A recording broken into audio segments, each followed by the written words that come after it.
60 years after Nigeria gained independence from our British colonial masters, the nation's maritime sector still falls short of the standard obtained in other African countries in the area of movement of cargo from the port to shipper's warehouse.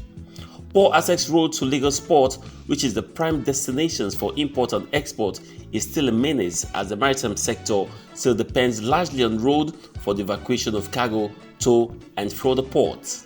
Record has it that over 95% of liquid and dry cargo imported into or exported out of the country are moved by road using trucks and trailers, causing chaos to road and pains to the road users, as other modes of transportation like the railway and water remains underutilized.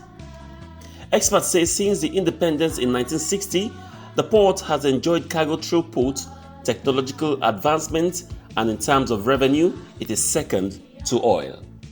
The cargo throughput has increased, and ease of doing business tells you that something is wrong, that we are not adding value, and that's why government has come up with the policy of ease of doing business. That does not mean that there are no processes and procedures you are supposed to follow. Those things were in place, and to a very large extent they are not being followed. Then the government is coming out with that policy of ease of doing business. The implication is that things are not moving well. Now, before this time, the analog system of cargo clearance out of custom control had its own setbacks.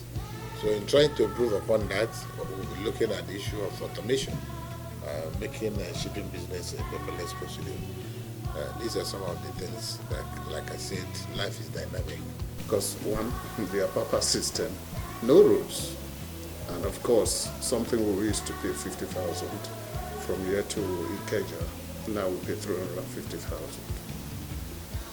And you cannot even determine if that cost is regular, because you go to the port, the demand is more than the supply. Most of the trucks are locked up in the traffic. So the few trucks you find in the port, they give you prices that are not controlled by anyone.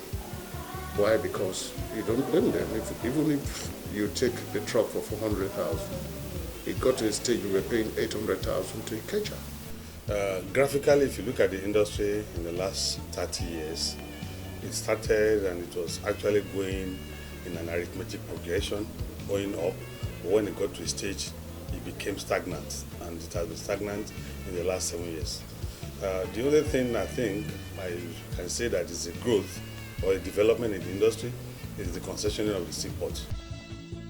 Meanwhile, in the oil and gas sector, experts call Nigeria low, citing the fact that Nigeria at 60 still exports her crude instead of refining locally, while lack of adequate gas infrastructure to deliver gas at an affordable rate to the people is among other issues rocking the sector. At 60, we are still exporting our crude and then bringing it back as refined products. It is not something that a 60-year-old person or country should be doing. Also look at the fact that we have refineries that are not functional. From refineries, we can also look at the other oil and gas related activities. One might say that the jewel in the crown of our oil and gas industry is probably the Nigerian LNG.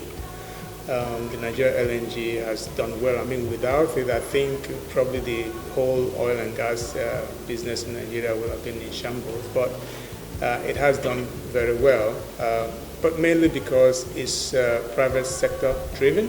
Given a 10-year projection, experts say the country may not make much progress if urgent steps are not taken to revamp the sector. A projection is about leadership. If we don't get a sustainable, acceptable leader, somebody who is full-time patriot, 10 years is of no consequence. Doesn't make sense. We will mark it high. It's hard to say it, but somebody has to say it.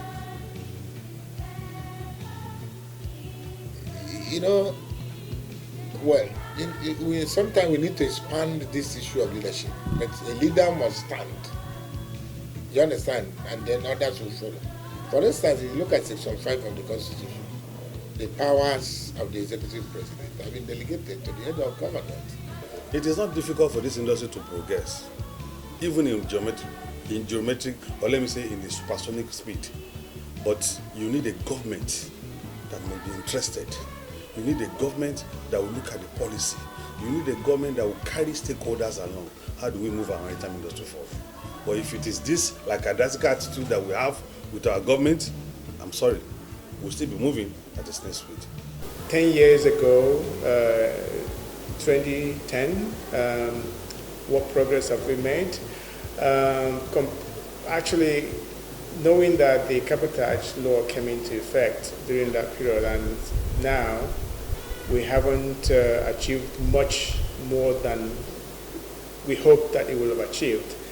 I think if I'm going to use that as a basis for making projections in the future, I'm not sure we're going to make much progress as long as our environment remains the way it is.